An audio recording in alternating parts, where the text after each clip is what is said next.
بسم اللہ الرحمن الرحیم۔ میرے انتہائی قابل احترام بزرگوں، بھائیوں، السلام علیکم ورحمۃ اللہ وبرکاتہ۔ پیارے اسلامی بھائیوں، جب حضرت عثمان غنی رضی اللہ تعالی عنہ کو مسجد میں نماز پڑھنے سے روک دیا گیا اور مصریوں کے امیر غافقی نے نماز پڑھانا شروع کی تو اہل مدینہ اس کے پیچھے نماز پڑھنے سے کتراتے تھے، مگر حضرت عثمان غنی رضی اللہ تعالی عنہ نے ارشاد فرمایا کہ اگر نماز کی دعوت دی جائے تو اسے قبول کر لو، کیونکہ میری اطاعت میں سرگرمی دکھا کر با جماعت نماز ترک کی تو پھر سزا کے حقدار ہوگے، یا اپنے گزشتہ عمل پر توبہ کرنی پڑے گی۔ آپ رضی اللہ تعالی عنہ نے یہ بھی فرمایا، نماز بہترین عمل ہے، اگر یہ عمل دوسروں سے یعنی بھائیوں سے بھی ہو تو تم بھی اس میں شریک ہو جاؤ، دوسروں کا کوئی عمل برا بھی ہو تو تم تو اچھے عمل کی وجہ سے بھلائی میں شامل رہو۔ پیارے اسلامی بھائیوں، محاصرے کے دوران ایک روز حضرت عثمان غنی رضی اللہ تعالی عنہ محاصرہ کرنے والوں کے سامنے آئے اور فرمایا، اے قوم، مجھے قتل نہ کرو، اگر تم نے مجھے قتل کر دیا تو پھر تم کبھی مل کر نماز نہیں پڑھ سکو گے، نہ کھانا کھا سکو گے۔ پھر ایک روز آپ رضی اللہ تعالی عنہ نے اپنے گھر کے صحن میں سے جھانک کر فرمایا، خدا کے لیے بتاؤ تم میں طلحہ ہیں؟ لوگوں نے کہا ہاں وہ موجود ہے۔ تو آپ رضی اللہ تعالی عنہ نے فرمایا، اے طلحہ، کیا تمہیں یاد ہے جب رسول اللہ صلی اللہ علیہ وسلم نے مہاجرین اور انصار کو بھائی بھائی بنایا تھا تو مجھے اور خود کو بھائی بھائی بنایا تھا؟ حضرت طلحہ رضی اللہ تعالی عنہ نے جواب میں کہا، خدا کی قسم، آپ رضی اللہ تعالی عنہ سچ کہتے ہیں، میں نے یہ واقعہ اپنی آنکھوں سے دیکھا تھا، میں اس کی گواہی دیتا ہوں۔ ایک روز آپ رضی اللہ تعالی عنہ نے حضرت علی رضی اللہ تعالی عنہ، حضرت طلحہ اور حضرت زبیر اور بڑے بڑے صحابہ کو بلایا، وہ کسی نہ کسی طرح وہاں پہنچنے میں کامیاب ہو گئے تو آپ رضی اللہ تعالی عنہ نے فرمایا، کیا تم لوگوں نے رسول اللہ صلی اللہ علیہ وسلم کو یہ کہتے نہیں سنا کہ جس نے زمین کا یہ ٹکڑا خرید کر مسجد میں شامل کیا اس کے لیے جنت ہے، اس کا اجر اسے دنیا میں ملے گا اور آخرت میں بھی۔ حضور صلی اللہ علیہ وسلم سے یہ سن کر میں نے وہ ٹکڑا 20,000 میں خرید کر مسجد نبوی شریف میں شامل کیا، کیا یہ درست نہیں ہے؟ تمام صحابہ نے کہا، خدا کی قسم یہ سچ ہے۔ اس بات کی تصدیق خود بھائیوں نے بھی کی، لیکن ساتھ میں انہوں نے یہ بھی کہا، لیکن اب آپ بدل چکے ہیں۔ اس کے بعد آپ رضی اللہ تعالی عنہ نے صحابہ کرام سے مخاطب ہو کر فرمایا، میں تم سے خدا کی قسم دے کر پوچھتا ہوں کہ کیا تم نے رسول اللہ صلی اللہ علیہ وسلم کو یہ فرماتے نہیں سنا کہ جس نے لشکر اسرا کے لیے سامان جنگ مہیا کیا اس کے لیے جنت ہے؟ میں نے اس لشکر کے لیے اتنا سامان دیا کہ کسی ایک مجاہد کو بھی سامان کی کمی نہ رہی۔ صحابہ نے بلند آواز میں جواب دیا، خدا کی قسم آپ رضی اللہ تعالیٰ عنہ کی یہ بات بالکل درست ہے۔ باغیوں نے بھی اس کی تصدیق کی اور ساتھ ہی بولے، لیکن اب آپ بدل گئے ہیں۔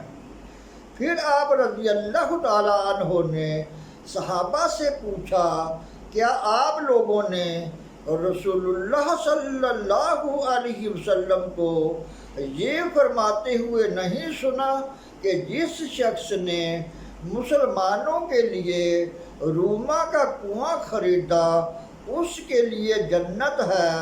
وہ میں ہی ہوں جس نے یہ کنواں خرید کر مسلمانوں کے لیے وقف کرایا۔ صحابہ نے اس بات کی بھی تصدیق کی، لیکن باغی بولے، آپ درست کہتے ہیں لیکن اب آپ بدل گئے ہیں۔ یہ سن کر آپ رضی اللہ تعالیٰ عنہ نے فرمایا، تم پر افسوس ہے، بھلا اور کوئی یہ کہہ سکتا ہے کہ جس نے یہ سب کچھ کیا ہو وہ اب بدل گیا ہے؟ پھر آپ نے صحابہ سے مخاطب ہو کر کہا، جو کچھ آج یہ لوگ کہہ رہے ہیں کل یہی آپ سے کہیں گے۔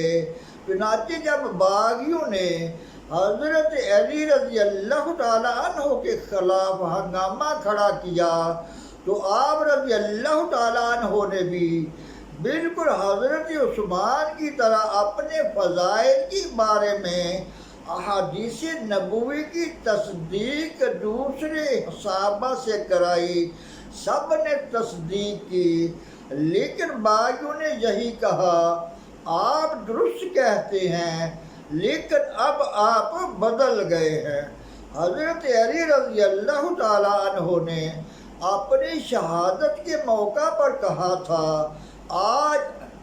مجھے آج قتل نہیں کیا گیا، مجھے تو اس روز قتل کر دیا گیا تھا جس روز عثمان رضی اللہ تعالیٰ عنہ قتل کیے گئے تھے۔ حضرت عثمان رضی اللہ تعالیٰ عنہ کے مکان کا محاصرہ 40 روز تک جاری رہا اور باغی اس سے 30 روز پہلے محاصرہ کے لیے آئے تھے۔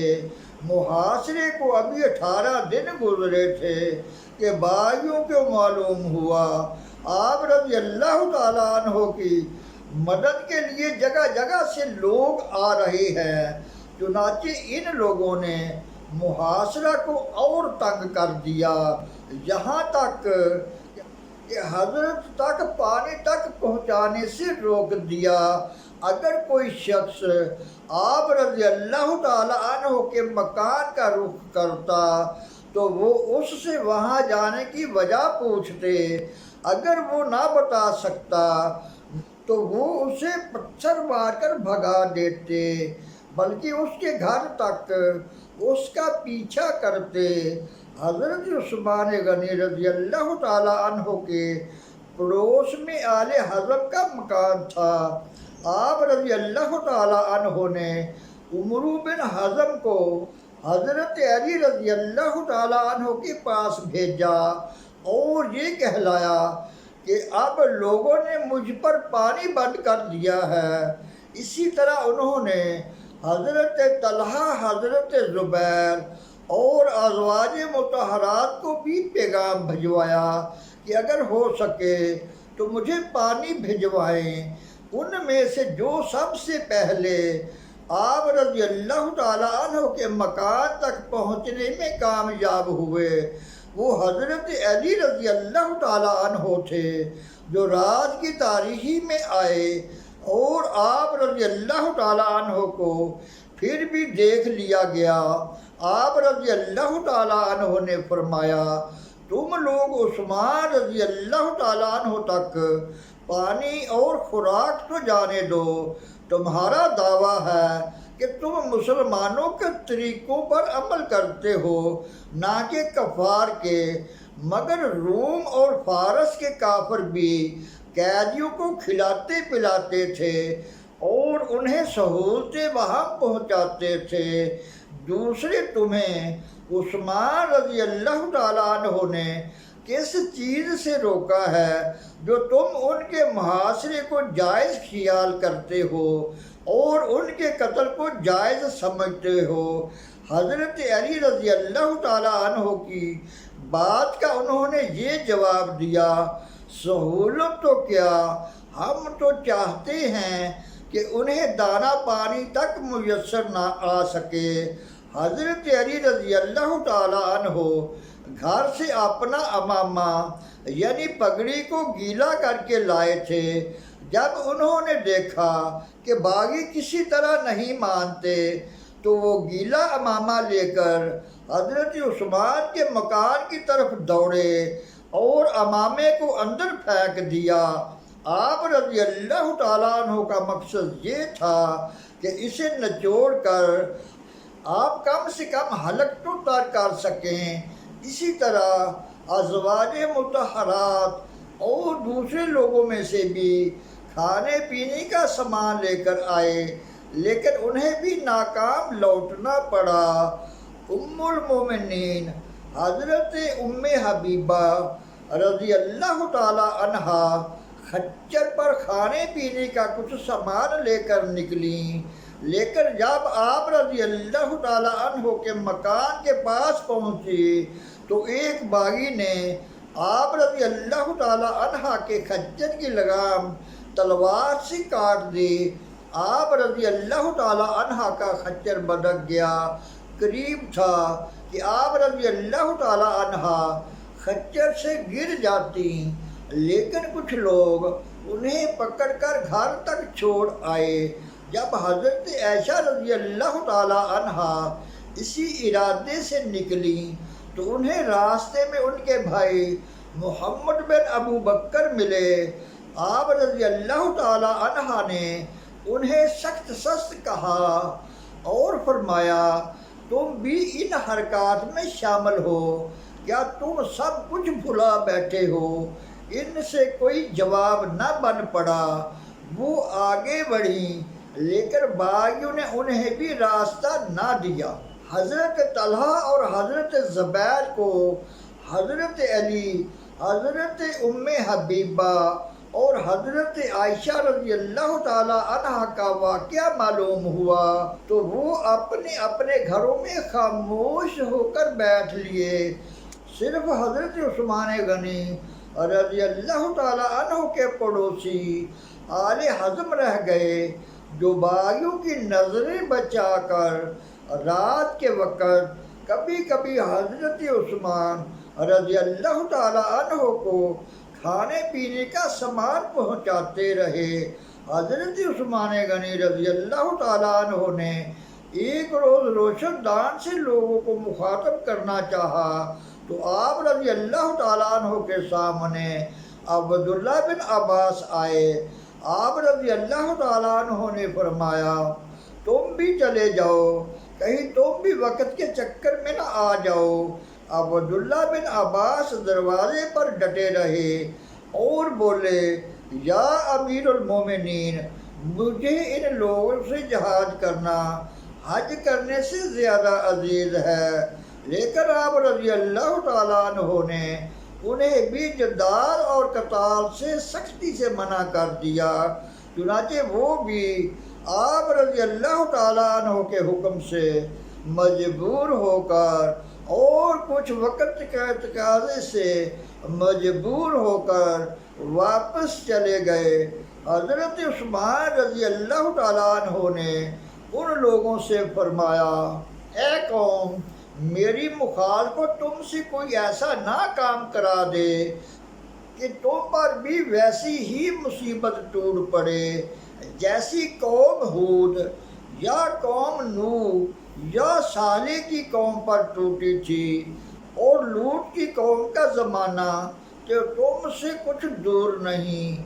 ان لوگوں کے ظلم و ستم، جبر و تشدد اور قتل پر آمادگی کے باوجود آپ رضی اللہ تعالیٰ عنہ ان کے حق میں یہی دعا کرتے رہے، اے اللہ، اس کے باوجود کہ یہ لوگ کس چیز پر مائل ہیں، انہیں اس عذاب سے محفوظ رکھ جو ان سے پہلی قوموں پر گزرا۔ اللہ تعالیٰ سے دعا ہے کہ درس و بیان کو سمجھنے، عمل کرنے اور اپنے دوسرے اسلامی بھائیوں تک پہنچانے کی توفیق عطا فرمائے۔